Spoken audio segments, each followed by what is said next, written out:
قصائد الزهرة الثانية. وداعا يا رمضان.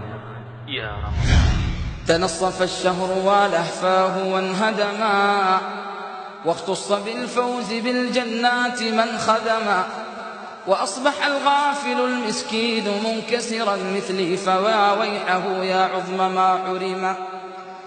من فاته الزرع في وقت البذار فما تراه يحصد إلا الهم والندم. طوبى لمن كانت التقوى بضاعته في شهره وبحبل الله معتصما. قم الليل يا هذا لعلك ترشد، إلى كم تنام الليل والعمر ينفذ. أراك بطول الليل ويحك نائما، وغيرك في محرابه يتهجد. أترقد يا مغرور والنار توقد، فلا حرها يطفى ولا الجمر يجمد. ألا إنها نار يقال لها لظى، فتظلم أحيانا وحينا توقد. إذا ما الليل أظلم كابدوه، فيسفر عنهم وهم ركوع. أطار الخوف نومهم فقاموا، وأهل الأمن في الدنيا هجوع. لهم تحت الظلام وهم سجود، أنين منه تنفرج الضلوع. يا أيها العبد قم لله مجتهدا، وانهض كما نهضت من قبلك السعدا. فذي ليالي الرضا جاءت وأنت على فعل القبيح مصر ما جلوت صدى. قم فاغتنم ليلة تحيا النفوس بها، ومثلها لم يكن في فضلها أبدا.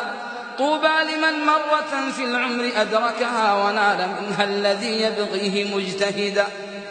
فليلة القدر خير قال خالقنا من 1000 شهر، هنيئا من لها شهيدا. فيها القرآن بأمر الله أنزله بعلمه، وبهذا النص قد ورد. وينزل الروح فيها والملائك من عند المهيمن، لن تحصى لهم عددا. يا فوز عبد رآها، إنه رجل قد عاش في الدهر عيشا دائما رغدا. وفاز بالأمن والغفران مرتبطا، ونال ما يرتجى من ربه أبدا. فاطلب من الله إن وافيتها سحرا، جنات عدن تكن من جملة السعداء. وابكي ونح وتضرع في الدجى أسفا، وقل إلهي تفضل بالجميل غدا. دع البكاء على الأطلال والدار، واذكر لمن بان من خل ومن جار. وذر الدموع نحيبا وابك من أسف، على فراق ليال ذات أنوار. على ليال لشهر الصوم ما جعلت، إلا لتمحيص آثام وأوزار. يا لائمي في البكاء زدني به كلفا، واسمع غريب أحاديث وأخبار. ما كان أحسننا والشمل مجتمع، منا المصلي ومنا القانت القاري. وفي التراويح للراحات جامعة، فيها المصابيح تزهو مثل أزهار.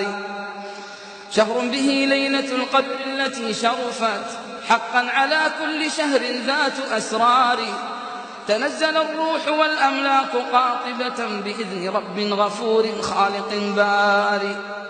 شهر به يعتق الله العصاة، وقد أشفوا على جرف من حصة النار.